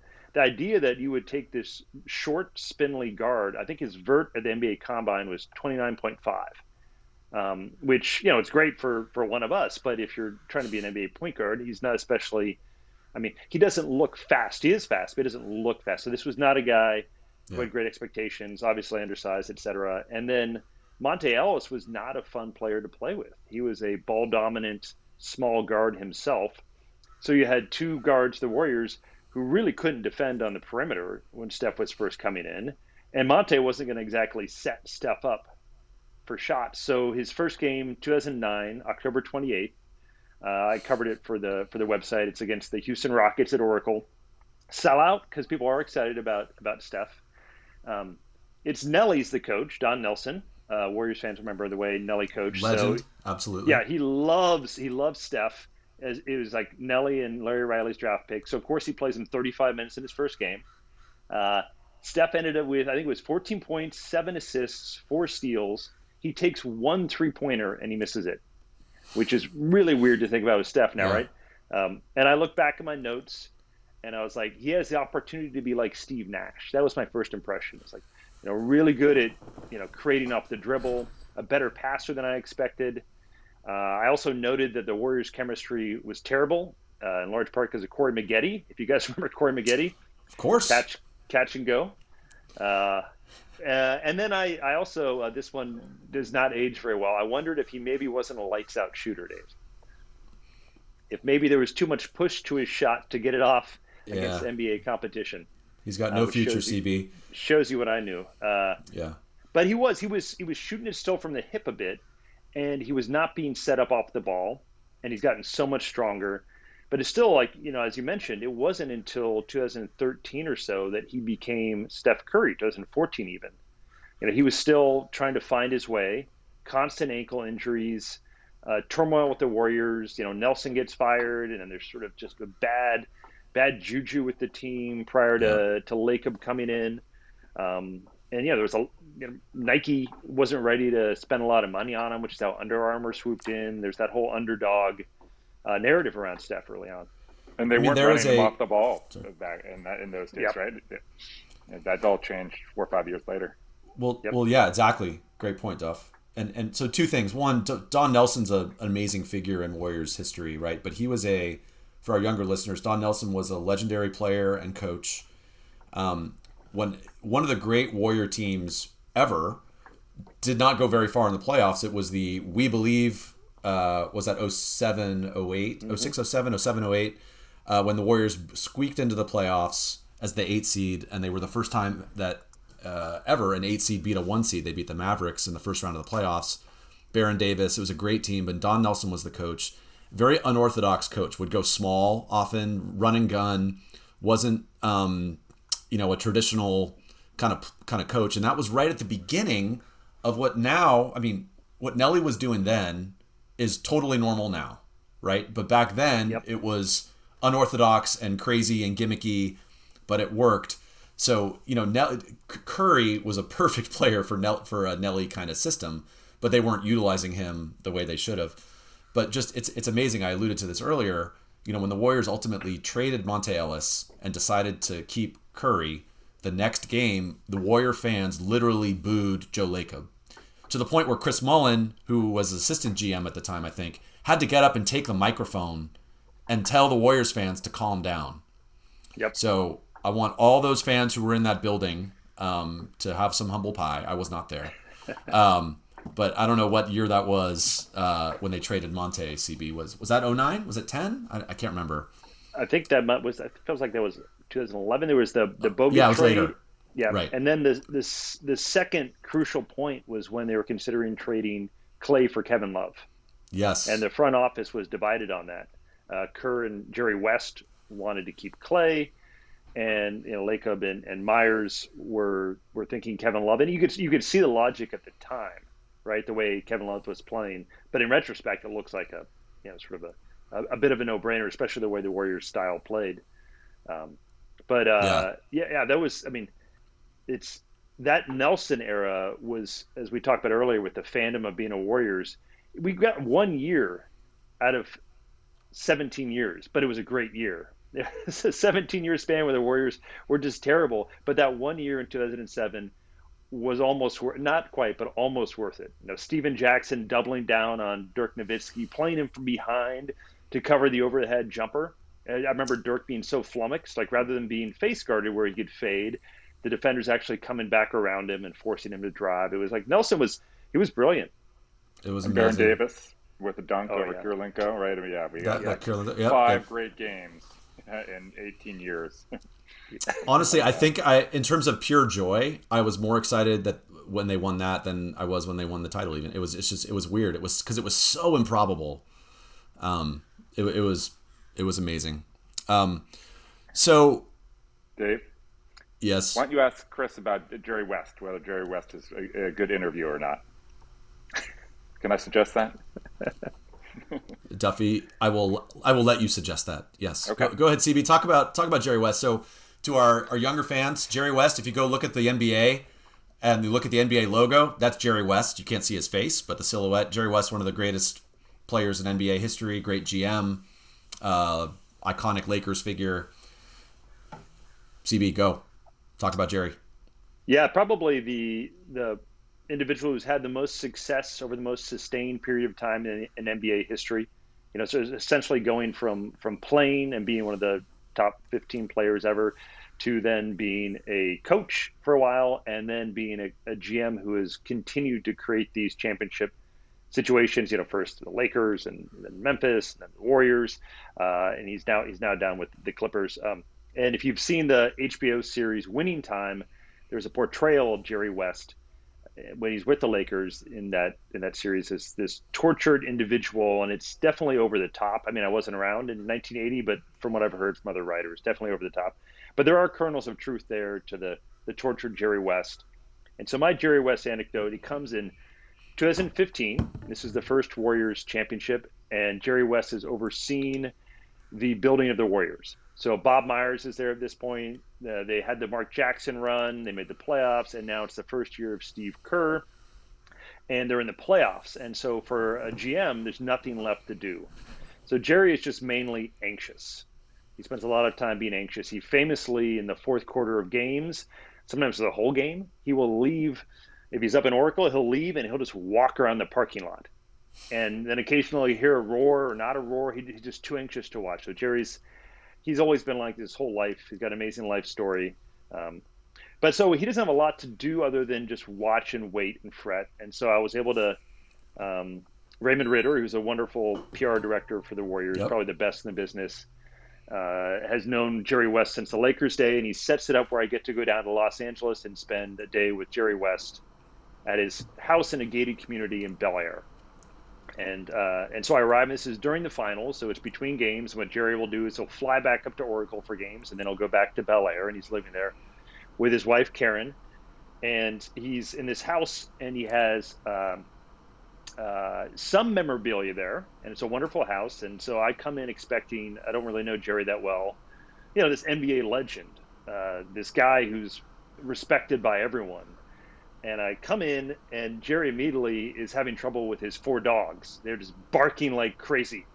There's an 80-pound sheepdog named Gatsby, and Gatsby is just running around the house. And here's Jerry West just yelling at his dogs. They don't listen to Jerry West, right? It's like, oh, okay, screw it. And so, like roughly every 20 minutes over the course of the next few hours, it's just Jerry yelling at his dogs. And the dogs just go do their thing. And he's got a pool outside, and so I asked Jerry about that, and he said, well, actually, we don't use it because I don't swim and the dogs don't swim, but we have this pool. And then he shows me his setup, which is a living room and a TV, and this is where he sits most night watching NBA games. Karen says she'll sit there for a while until Jerry gets too mad at the TV, and then she'll leave and then come back.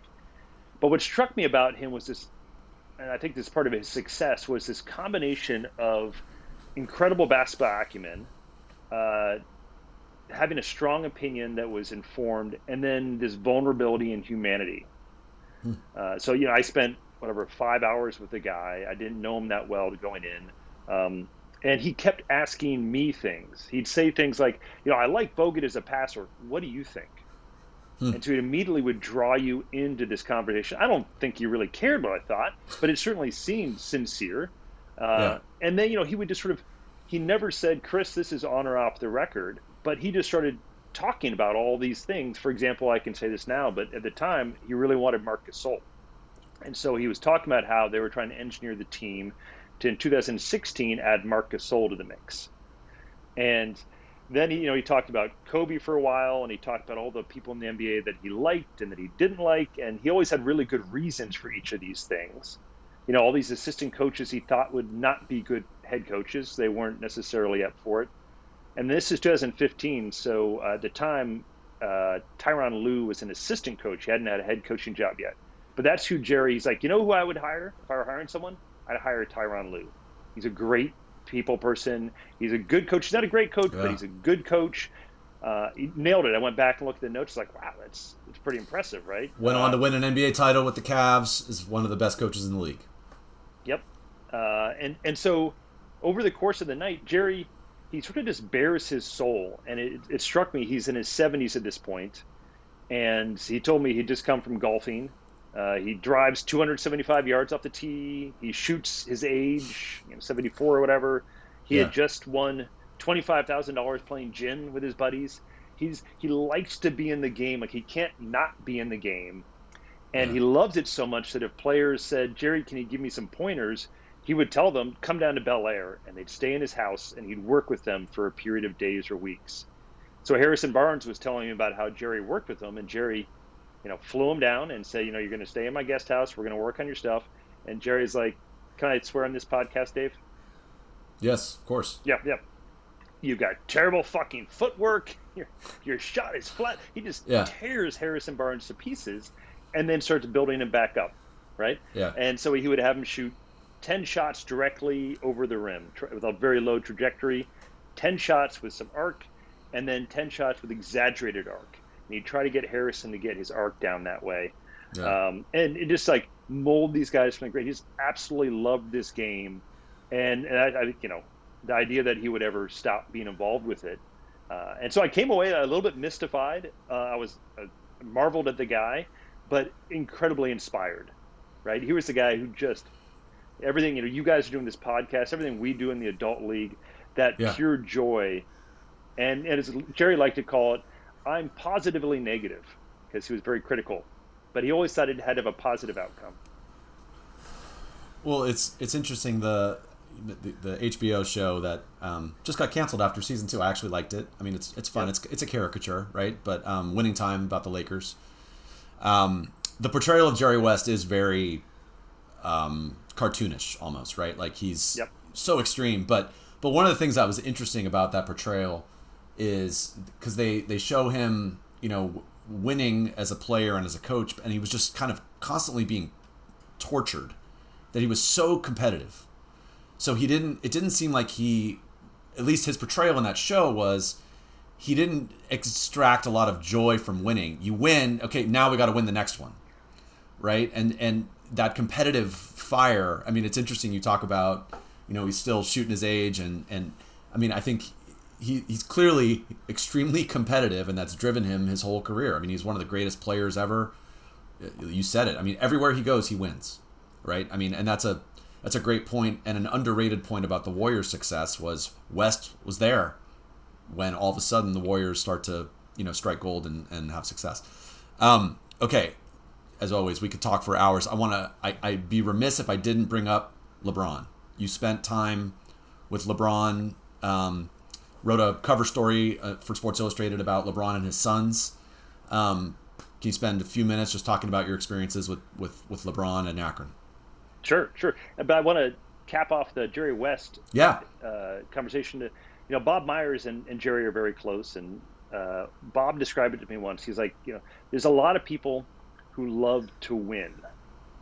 And he said, I don't love to win, right?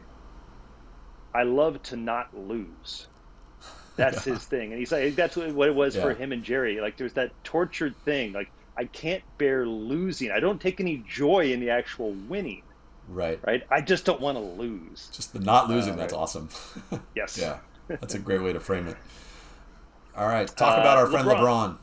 Yeah. Yes, LeBron. So, LeBron, my NBA coverage career has roughly aligned with his time in the league. So I've had the fortune to sort of watch him evolve as a player, and then also as I guess from a media perspective, right? So you see how people interact, and who they have around them. And LeBron, when he first entered the league, was a phenomenon, and he dealt with all that pressure incredibly well, I think, based on where he was coming from and what was expected of him. And then he had a period, 5 or 6 years in, where he really was sort of feeling his oats, and you could sense it on our side of it. And then he's graduated to this elder statesman role, and I think one of the neatest things to watch is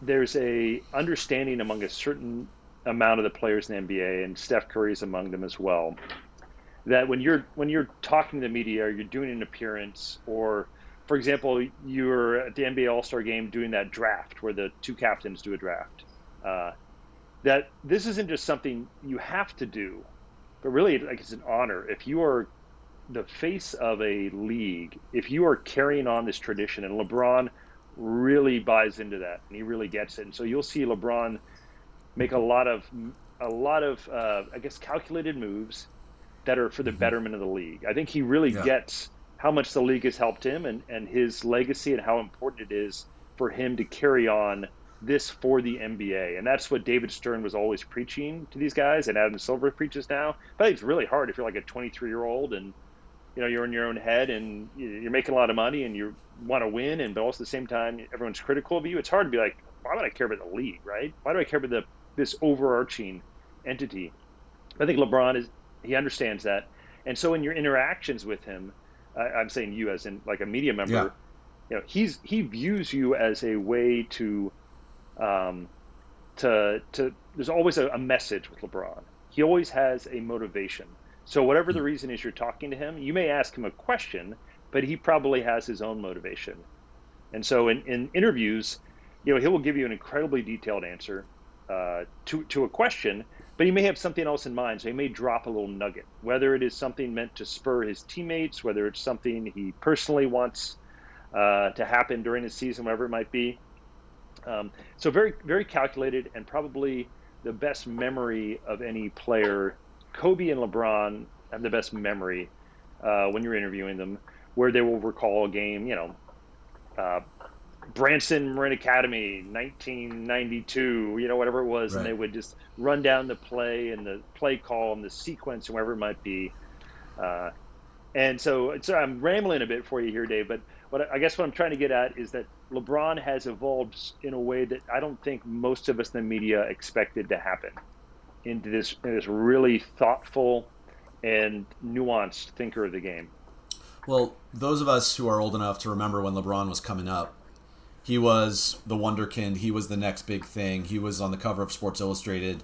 And kids, Sports Illustrated as a magazine was the thing before the internet became massive, right? I mean, being on the cover of Sports Illustrated was a huge deal. And he was on that cover as a junior in high school, maybe? Senior in high school? I can't remember. He was in high school. Chosen one, yeah. But he was right, they called him the chosen one. And he is someone who had all this hype. And so many times in life, you have figures like that with so much hype and they fizzle out, and he's not fizzled out. I think it was in utero, only actually, Dave. I think in utero, he had his hand up like this, on the ultrasound. That's right. That's right. He's the all-time leading scorer in NBA history. He's still going. He's in amazing shape. He's won several titles, and he's just an icon. And so it's pretty cool to see someone who, in high school, everybody knew his name. You could say Tiger Woods was like that too. I mean, obviously Tiger had his challenges, his ups and downs, but Tiger delivered on the promise when he was a kid growing up that he was going to be the next big thing. I mean, LeBron and Tiger, I think, are unique in that they actually delivered on the promise, right? Yep. On the potential. Dave, you're getting off topic a little bit. Sorry, Duff. I never do that. I have a question, and I know we need to get to crunch time here soon, but I would be interested in getting Chris's take on how he prepares for an interview and how it might be different with someone like LeBron versus Steve Kerr versus Steph. How much difference in the preparation is there from player to player or coach to coach when you're, you say that LeBron pretty much has an agenda going in, others may not. So how do you account for that as you're preparing to do the interview? Yeah, probably not too dissimilar from how the Run TMC podcast hosts prepare. A lot of iced coffee, Chris? Yes, iced coffee. But yeah, first, what's your time frame like? Sometimes with LeBron, it may be 3 minutes. It may be after a game, and you may be walking with him to the bus, which is the walk along is like a common NBA practice. If you want to try to get a player alone, there's a media scrum. Now, a lot of times you'll see them up at a table, right? And that's live streamed. And so for our purposes, everyone's already watching that, so you're not going to get anything new from that. And then there's a scrum around their locker after a game where they stand there and people can ask questions. But most of that, everyone else is getting as well. So if you're looking for a specific question to an individual, your choices are to do that walk along, right? Where hopefully it's just you and the player, but you need to have a bit of a relationship with them for that to occur. Yeah, hey, LeBron, can I ask a couple questions? You're already walking to the bus. So they're already doing it. They're on their way out. They also know there's a specific cutoff time to this interview because when they get to the bus, if they want, they just get on. So that's about the shortest amount of time. The second one would be if you set up an interview through a media relations coordinator for a team. In that case, they may say, okay, you're going to get Klay Thompson for 5 minutes after practice, and you go off to the side of a practice court. Klay's just finished. He sort of knows 5 minutes, right? The third would be, okay, we're going to do a sit down. So now it's going to be an hour, 45 minutes, whatever it might be, in a chosen spot.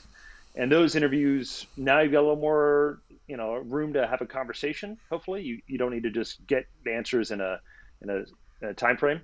And then the best, obviously, is when you can spend some time with a person. Maybe you have a lunch, or maybe you, from a journalistic perspective, it's great to watch someone doing what they do. If I were profiling, Dave Levine, I would love to just sit on the side and watch this podcast and see how he goes about it, right? Watch his preparation for it, watch how he asks these questions, Afterwards, see him and Duffy do the post breakdown, the banter, get a sense for how he prepared, if he did in the days prior, and then see what his life's like around it. And then you can sort of take Dave and you can center him within this world, and then further within this world, see how he does his craft. So ideally, that's what you get with someone like LeBron. But of course, you're not going to get 2 days trailing LeBron around.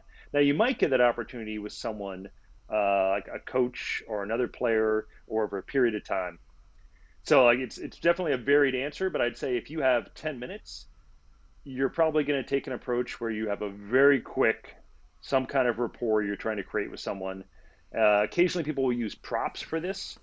I've seen people come in, they bring something that creates a connection to them. I tried this once with LeBron. This was for a cover story in 2008. And he had returned from the offseason and he had bulked up considerably. And there was a lot of talk around the NBA that LeBron was 280 or 290 pounds. And LeBron, who totally understands the benefit of mystique, would not tell anyone.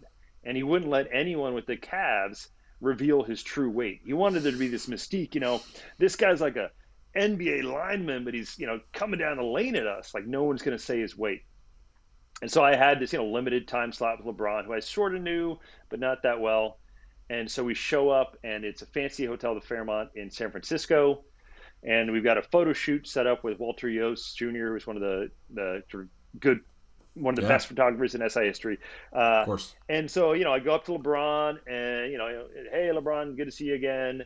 And then I pull out of my backpack a digital scale, and I just put it down. I was like, all right, LeBron, let's end this once and for all. And he just starts laughing, but he would not get on it. So he wanted to maintain this mystique. It's not the highest level approach, but what it does is it creates that little moment of intimacy or joke or something, and then you move on from there. And so each interview, you're doing that differently.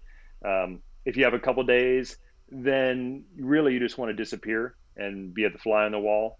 Ideally, and then do the questions after. Awesome. So we're running long. I mean, I have so many more questions for you, CB, but I think we should move on to crunch time. Duff, I promise I will be efficient and not provide any commentary or extraneous comments. No Tiger Woods commentary for crunch time. Not a golf podcast, Dave. Jesus. That's right, but it might become one. We're expanding. I will say. To our fans, to our listeners, I recommend you look up Chris's Audible podcast. Chris, the name is Out of Bounds. Out of Bounds, about NIL, money in college sports. It's fantastic. They follow 6 athletes. Do that. Look up Chris's writing. But anyway, let's get to crunch time. Favorite? All right, let's say you can't have a Warrior answer. Okay, we got to go outside the Warriors. Favorite NBA coaches to interview, or favorite NBA coach to interview? That's not Steve Kerr. Yeah, I know it's tough. Kerr's so good, but Mike Malone is a guy, especially when he was an assistant in Cleveland.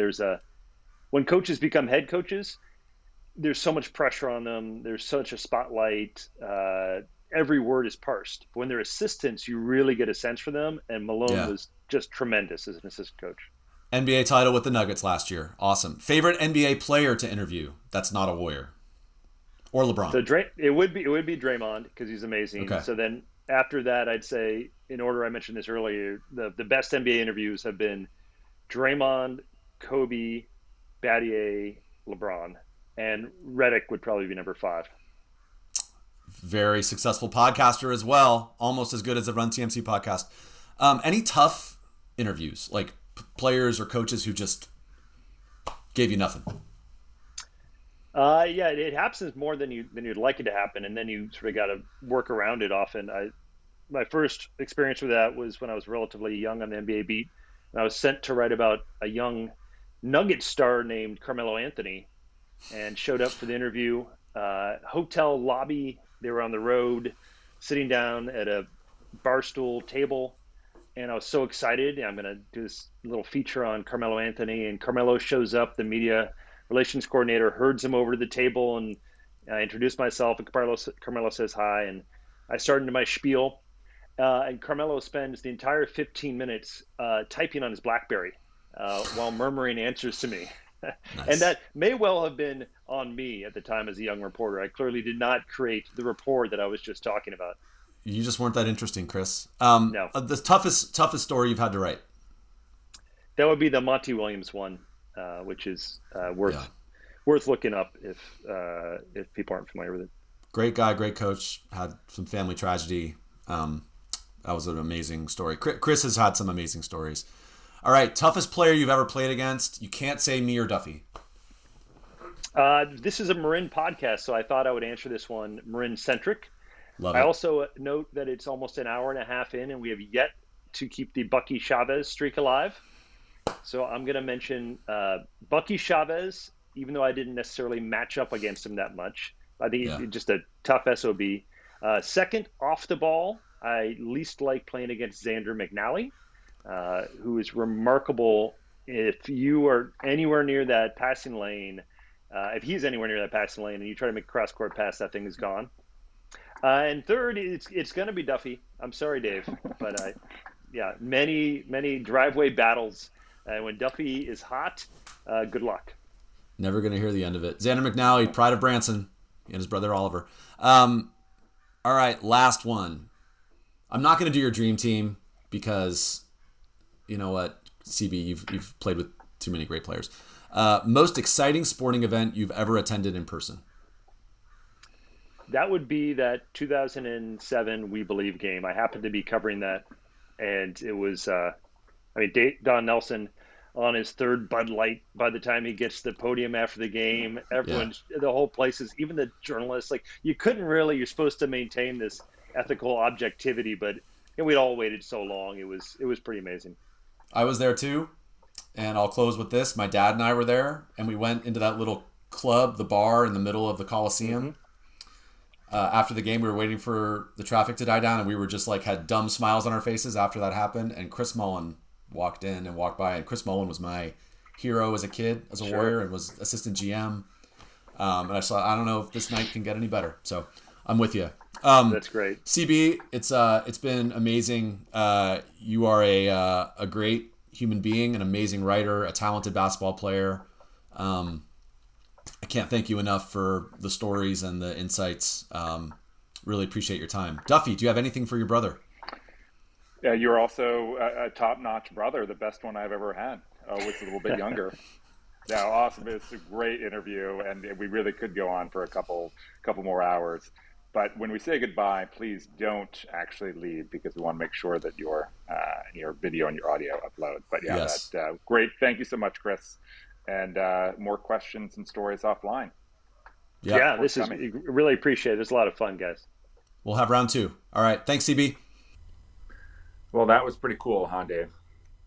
That was amazing. CB is incredible. Very interesting material and stories. And I will say that Chris is such a good storyteller that I was riveted all the way through, even though I've heard most of these stories several times in the past. And just really good. And as before, we'll have to have Chris back on, because as he was going, there were very many more that were, sort of playing in my head that I'd heard over the years from him, NBA stories and otherwise, that would be great to get him back on and go through those. But before I hand it over to you, Dave, just a couple thoughts about Chris as a basketball player. And he, as I said earlier, is my favorite teammate of all time. And it's interesting and impressive because he's really a self-made player. He didn't get a lot of skills coaching when he was younger. It was a lot different, obviously, back then. A lot less attention paid to the skills. We did the block drill, Larry Fulton, but there wasn't a lot else. And he really relied on his athleticism in his high school career and college, and even playing afterwards. A lot, drive to the hoop, a lot of action at the rim, good jumper, fast. But he's adapted over time, as good basketball players will do if they want to stay in the game and keep playing. And he's now a savvy point guard, takes care of the ball, and just always in the right spot, and a very sneaky rebounder. I will say that he will often out-rebound Tom Posner in our adult league games, which is pretty impressive, especially since Tom likes to try and steal rebounds from you. The proverbial you, which is everyone. Anyway, Dave, that's about all I have. What do you got? Yeah, I mean, we had an adult league game last night. Duff, you missed it. You were back east, but afterwards, Chris and I and a few other guys went out to dinner, and we were talking about Chris's rebounding, because as a guard, he's an amazing rebounder, like you said. And we were talking about the fact that, Duff, you and Chris traveled around the country and played pickup basketball in like 160 cities when you guys were in your early 20s, right? When Chris was writing Hoops Nation. And it shows in the way you guys play that you know how to play. And Chris is just so fun to play with because he's always moving, he's always cutting, he's finding the open guy. And that's from just playing a lot of pickup in his entire life, right? He's a really fun guy to play with. It reminds me of Dave Deneen, another just really fun person to play basketball with, plays the right way. So I thought you said it really well. I mean, incredible interview. I could listen to Chris tell stories all day. I love the insights into Kerr and Myers and Jerry West and Steph. You mentioned it in the intro. I mean, Chris has spent a lot of time with Kobe. He wrote a cover story on Dirk, on Tim Duncan. He spent a lot of time with Draymond. So we didn't even scratch the surface. So we'll definitely have him back to get more thoughts on the NBA. And I do want to throw out one plug for Chris. He's writing a book right now on swimming the ice mile. So for you folks out there who are cold plunge fanatics, stay tuned and read CB's new book that's going to be coming out, I don't know, in the next year or two. But he's just a fascinating guy, and I can't thank him enough for joining us. I just got a video yesterday of him in his new cold plunge at his home, taking his first dip in the water. I think it was 50-something degrees. No shivering, no screaming. It was impressive. Yes, it's all the rage.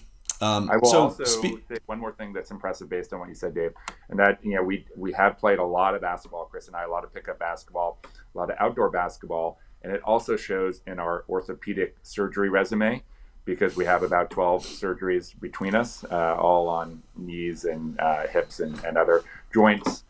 So yeah, it has left its mark there as well. Yes, cautionary tale. Cautionary tale. Yeah. So speaking of thanks, I wanted to throw out one thanks to our listeners. Duff and I have heard from multiple listeners some genuine appreciation for the amount of time and energy that we've put specifically into the girls side on this podcast. Girls basketball in Marin is awesome, and it should be celebrated just as much as the boys side. And we feel very strongly about that. So we're going to continue to discuss, celebrate, analyze, overanalyze both boys and girls basketball in Marin equally.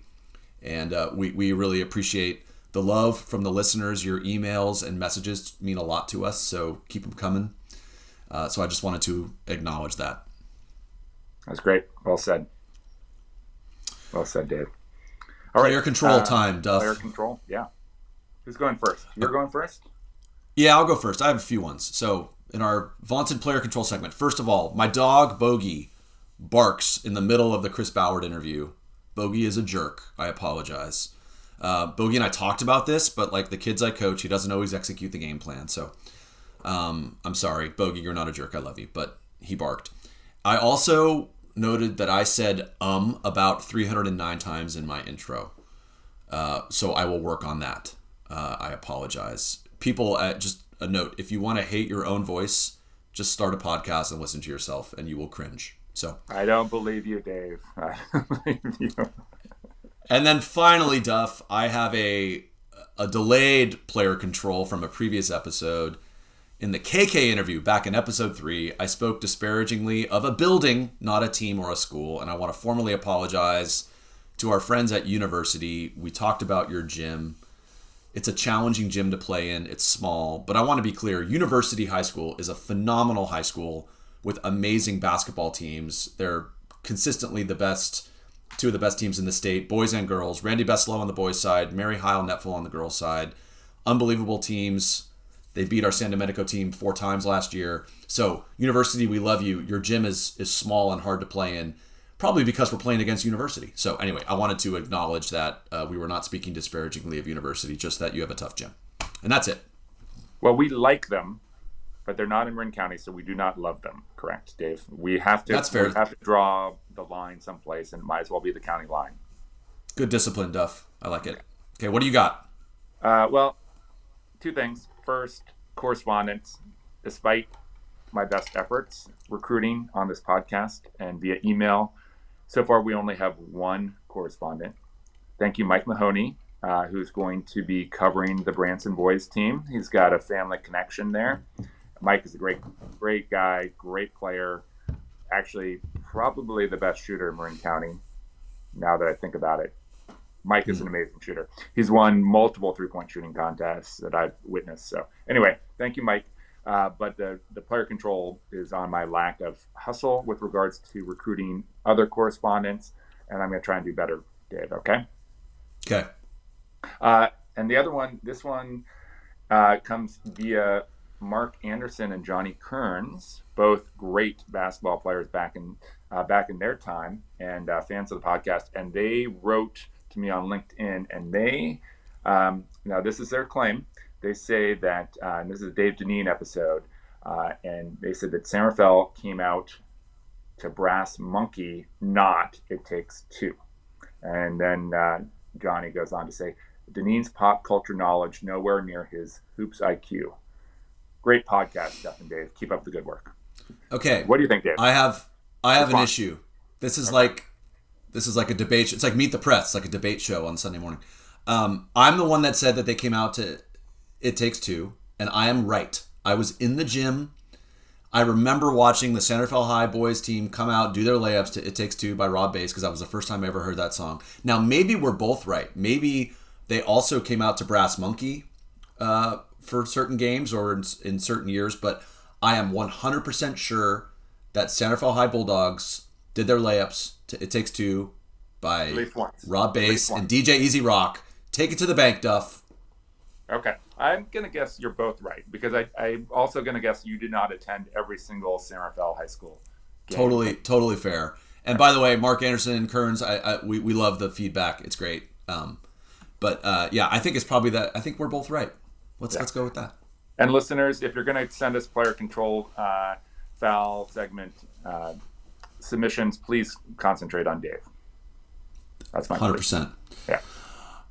All right, Duff. All right, I think we've taken up enough time. Yeah, I think we have. All right, and we have some iced coffee to get to. All right, well, thank you for listening to the Run TMC podcast. Thank you to our sponsors, the Hub, Karen Hortzmeyer, NBBA, and Jeff Skaggs and the Nike Camps. We appreciate your support, and we hope you'll join us again soon. Burke's on his feet. He looks up and gives me a grin and says, "Hey, dude, you too must be from Marin."